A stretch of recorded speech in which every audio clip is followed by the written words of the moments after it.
What's up with Aztec calendars? Because I've gotten not one but two spooky scary storytime submissions about Aztec calendars and the creepy things that happened when people brought them into their homes. The first was from a woman who claimed that her grandmother brought an Aztec calendar home and they watched horrified as a black figure crawled out of the Aztec calendar and climbed out through the window. She said it was so vivid and it actually left scratch marks in the window panes. The second story was from a woman named Amy. She's a freelance photographer. She told me she was visiting Mexico City on a solo trip to find inspiration and recharge when she visited El Chopo Market at a street vendor's recommendation. Amy had been talking to the vendor and told him she was doing research for an upcoming exhibit she had centered around time and memory. He told her to visit El Chopo Market because it was a unique treasure trove of things that usually had stories of their own. Amy goes to the market hoping that she can find some objects to incorporate into her photography projects. She gets there, she's mesmerized by all the vendors, all the tables, and she makes eyes with a vendor who is tall and gaunt and has hollow eyes, and he has a table in front of him full of glistening objects, crystals, and things of that sort. She walks over to check out the table. Immediately an Aztec calendar catches her eye. It's black, it's obsidian,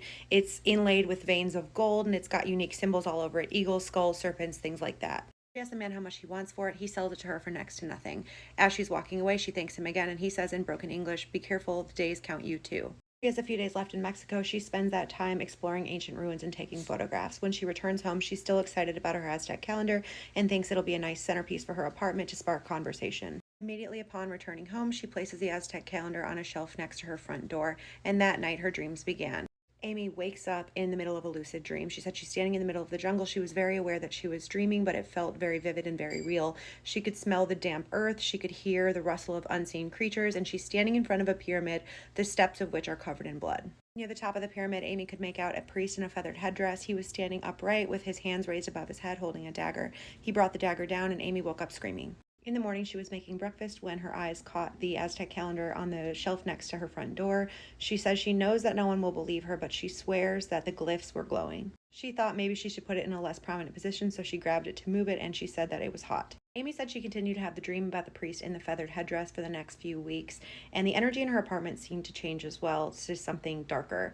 Shadows seemed to move where no one stood. Her cat would hiss and scream in random corners of the house. She said the most horrifying thing was sometimes she would blink when she was thinking about something else and she would see the glowing glyphs from the calendar in her eyelids. A couple weeks after returning back to the US, Amy goes to meet with one of her friends who is putting on an exhibit with her. She tries to show her some of the photos she took of some of the Aztec ruins, and she realizes that many of the files are corrupted. She tells her friend how strange it is, and she also tells her about the Aztec calendar that she picked up in Mexico City. Her friend basically tells her maybe you should research that.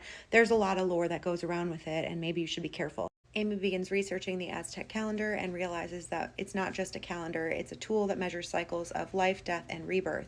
She also realizes that the glyphs she's been seeing in her eyelids when she blinks are not just glyphs and symbols, they are numbers and they're counting down. The night she finds this out, she goes to bed and she has the dream again, but this time she is the sacrifice. She is below the priest in the feathered headdress, and he is lowering his dagger down onto her chest. She is struggling against bonds that she can't see, and he tells her, "Your blood will renew the sun." She says she woke up screaming again, and she heard a voice whisper in her ear, "The days are done." Amy decides she can't deal with the dreams anymore, and she decides she needs to get rid of the Aztec calendar, so she burns it, but she decides to document the experience. She photographs the burning of the calendar, but it doesn't burn because it's stone, and instead the glyphs glow red. They glow the same way she saw when she closed her eyes. She submitted the photographs to an exhibit called The Melting of Memories, and they were not accepted. She said the burning of the calendar and those photographs started a stroke of bad luck. She developed some severe health issues. She lost two people very close to her. Now she says she considers herself an unlucky person. She believes she is cursed. Interestingly enough, the first person who emailed me about her grandmother's Aztec calendar, the one that they saw the black figure crawl out of,